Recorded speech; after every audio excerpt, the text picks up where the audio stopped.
Ankleshwar GIDC police મથક વિસ્તારમાંથી ચોરી થયેલ બાઇક સાથે જોજ પોલીસે એક શખ્સને ઝડપી પાડ્યો છે।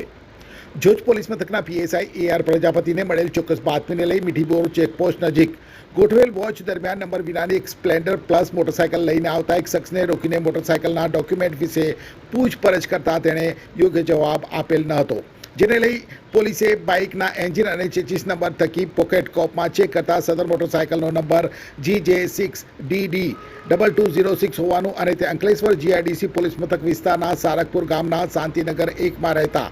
દેવનારાયણ રામમોહન ત્રિપાઠીની હોવાનું અને તે ચોરી થયેલ હોય તેની ફરિયાદ અંકલેશ્વર જીઆઈડીસી પોલીસ મથકમાં નોંધાયેલ હોવાનું સામે આવતા પોલીસે બાઇક ચાલક ભૂરા રાવજી નાયકા ઉંમર વર્ષ 19 રહેવાસી ઢોરકુવા તાલુકા છોટાઉદેપુરની અટકાયત કરી BNSSની કલમ 35(1) હેઠળ કાર્યવાહી હાથ ધરી છે।